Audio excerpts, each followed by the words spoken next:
great Saturday to you here from the Travel Cafe and the Champions Pavilion at the 65th Annual Ford Boat Sport and Travel Show. The crowds are huge. It's fantastic to see so many people gathering here and doing what we do, which is to bring you the greatest of all opportunities, fishing, hunting, and even dogs. And we're going to be celebrating some of the great people who are going to be at the Deer Turkey Waterfowl Expo, which is next weekend. It starts Thursday, Friday, Saturday, Sunday. It's the show within a show, and we couldn't be more thrilled. Everybody loves a dog, even dogs, old dogs like me. However, the Hoosier Hunting Retriever Club has been a mainstay at the Deer Turkey Waterfowl Expo, and my good friend Mike Penley. Who'd you bring with us? We've got Brody today, Brian. Brody, how old is Brody? Brody just had his 8th birthday. And I bet you he hates attention. He kind of enjoys it, actually. So everybody loves a good working dog, and if you're a hunter, having a working dog, to me it doesn't matter if I see a duck, see a pheasant, flush a quail. It does not matter whatsoever, but I get to watch a dog.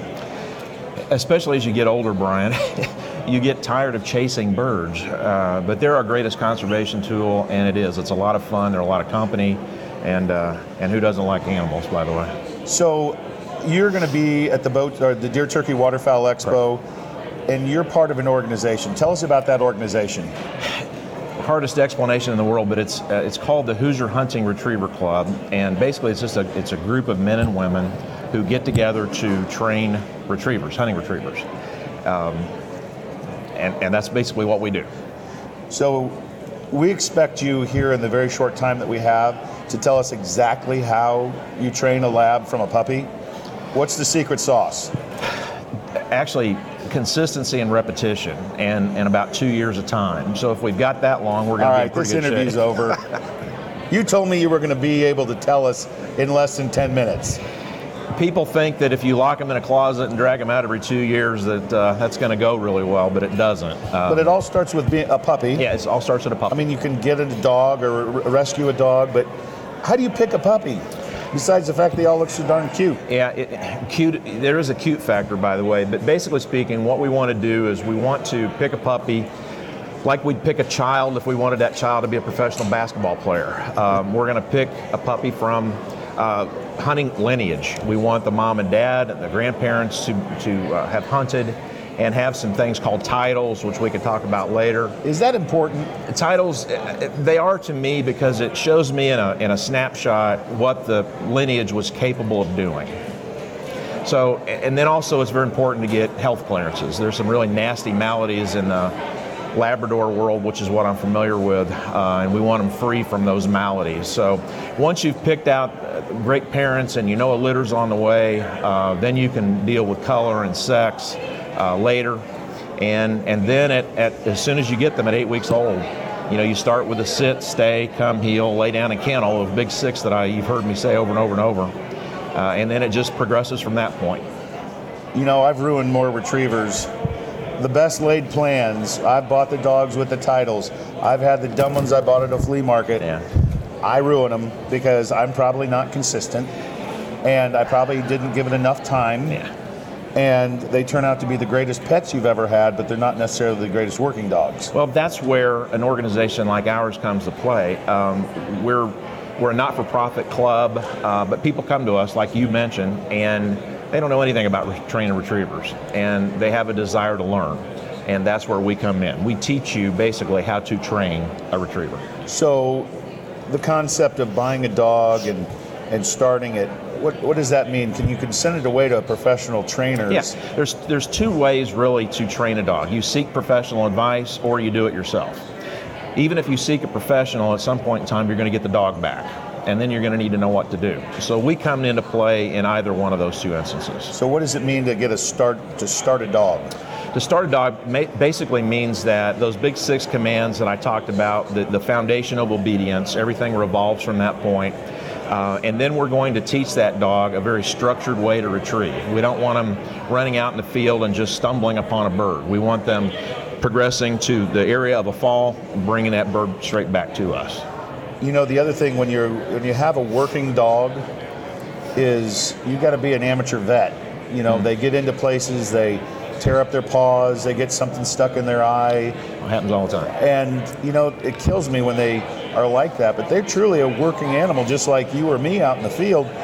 What are some of the common things that an owner of a working dog like a lab should be prepared for? I always have a first aid kit with me. They're going to get cuts. They're going to get briar cuts. They're going to get cornstalk cuts. We always check them for fawn seeds in their eyes. So you want to watch out for any place a stick or barbed wire can enter, and then have that first aid kit handy to render first aid and get them to the vet if necessary. So you're going to be at the Deer Turkey Waterfowl Expo. Why do you bring the Hoosier Hunting Retriever Club to the Deer Turkey Waterfowl Expo? Basically, you know, that is the greatest venue that we have to reach out to people, to share our dogs with them, and to be around a group of men and women who just love the outdoors. It's just a fabulous place to be. I can't imagine not going. You know, I'm going to have to get with the Renfro production people, because one of the great things that I always loved was the fact that you would always put on demonstrations and other things. I know time and space is a commodity when you're at the largest sports show in the country, but when a lot of people haven't seen a well-trained dog. Yeah. They don't get the opportunity to hunt behind a dog, but when they come to a show like the Boat Sport and Travel Show, watching what these truly gifted athletes and a well-trained dog, it's magic. It is, and it's something that we always enjoyed when there was a dog demonstration area. We got to work our animals, albeit in a confined area, and the crowds just kind of went crazy, because we take it for granted, because I'm around 5 of them every day of my life, but we take it for granted with what they do. You have 5 labs? I have 5 Labrador Retrievers. Do they all hunt with you? Most do. Brody's retired. We'll talk off air why that happened, but at any rate, I'll tell you, he carries a bullet in his hip. He was shot from the road. So I retired him. It's near his femoral artery, and we retired him basically. Aww. So don't shoot at goose spreads from the field. There's a tip for you. No, but we enjoy working the dogs in that venue, and we're praying they bring it back. So a dog like this lab, I know they're so versatile, they're so good with kids, they're great with their master. Does it matter if it's a pheasant or a goose or a duck? Not really. It's a different training regimen. Upland from waterfowl. I do both, and most of my dogs hunt both upland and waterfowl. So what if somebody's watching this and they say, you know, I see Brody and he's so well trained. You know, I have a 110-pound Bernese Mountain Dog that's dumb as a box of rocks, and he's not a working dog, but you know, you look at a dog like this, how do you make a decision that you should get a dog? What are some of the things that you need to be prepared for that nobody thinks about? It's a lifelong commitment for them. You know, I've had a lot of dogs, and they're gonna be with you for 9 to 15 years. So we want to make sure we can open up our family and accept that kind of a being. There's a myth that you have to keep a working dog outside. I got him out of my bed this morning to come down here, so that isn't true. They're all in the house with us, and I can't imagine not living with them. It creates a very special bond. So I hope I answered your question. Yeah, you did. So you have to make that as a lifelong. That was the point I was hoping you would make, is that they're cute. Yeah, they're cute. But then they get bigger. They get bigger. They chew. Labs chew. Especially are chewers. They're chewers. We got to be prepared for some damage. We go through that first 2-year period where, you know, everything that can go in their mouth does go in their mouth. So we obviously want to crate train them. A crated dog is a very well-behaved dog in their puppyhood. What does that mean? Crate train. Crate train. We all have crates, and if they're riding in a vehicle or if they're in our house and we're not supervising them, generally speaking, until they get older, we want them in a crate. And that's the safest place for them to be. They're not going to get into mischief. They're not going to tear our house up. Now, we don't leave them in the crate 24 hours a day, but we want them in a crate. We want them comfortable in a crate. If you leave a door open, a lot of times you'll find one sleeping in there. That's their den. They like it. My dog is, I don't call it a crate, it's his camper. Yeah. It's his camper. So when you have 5 dogs at home, they all have different personalities. Yeah. I found that the different dogs, the best laid plans You think you got the smartest, fastest, most agile, and boy, you were way wrong. You got to be flexible with these dogs. You do. We always say they're exactly the same and they're exactly different. Everyone, just like humans, has its own personality traits. Some are more athletic than others. I have one that can mark a fly at 500 yards, and she's pretty special. But they're all different. How do you know if you have a good dog? When do you know if you have a good dog? That testing venue that we talked about is a really great way to compare yourself against standards. And we travel all over the country doing hunt tests, and that's a really great way to compare yourself to find out where the holes in their game are, because all of them have holes in their game. You just have to figure out what they are and then train the heck around it, basically. Mine happens to be a little too many hamburgers. So cut out the hamburger. When do you know the dog shouldn't be worked anymore? When do you retire a dog, other than being shot? The last one I had, Sammy, who traveled with me from Arkansas to Saskatchewan every year, he was still hunting at 13.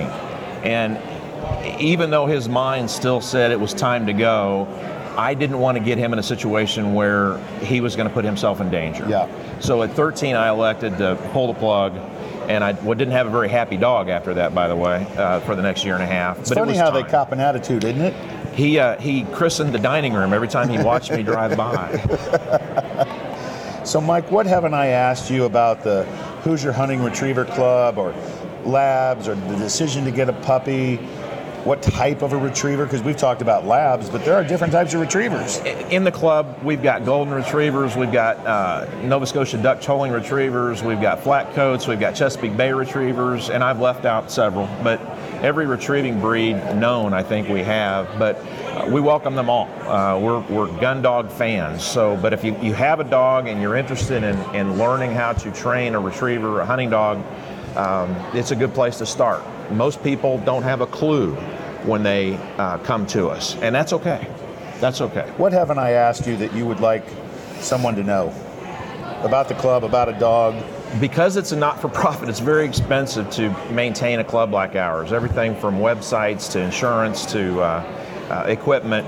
We're going to have a raffle, and we're going to have a raffle for a Henry Golden Boy lever-action rifle, and it's only going to be $1 ticket, and we're going to give that to someone at the end of the show. We're going to obviously pass it through the proper paperwork, but at the end of the show we're going to do that, and we'd love for people to come out, meet the dogs. We'll have several different dogs in the booth, meet them, and buy a raffle ticket.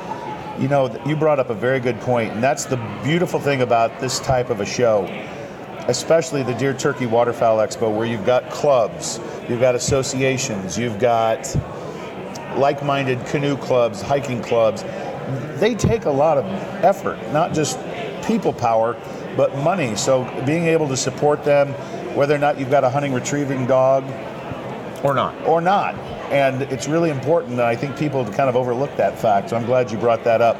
No puppy this year? No puppy. Actually, AMO, one of our training venues is called the AMO Conservation Club. They're going to do a puppy next to us. Got it. So there will be puppies near us or in the booth. So, Mike, I can't thank you enough. I'm promising you this is going to be one of the biggest segments that we've done in the most valuable real estate. It's just because of Brody. It's because of the dog. And we couldn't do the show without you guys. If you like this, make sure you pass it along. Come out to the Boat Sport and Travel Show. Come out to the Deer Turkey Waterfowl next week. Stop by and say hello to the Hoosier Hunting Retriever Clubs and all the other folks that are out there. It's Indie Sports Show Live. We are just getting this thing started. We've got over 40 different pros, clubs, tips, you name it. It's all going to be here. We're going to be here all day today and tomorrow. And with that, we are going to take a small break, come back. I'm Brian Pointer, host of Indie Sports Show Live. Join us at the top of the hour.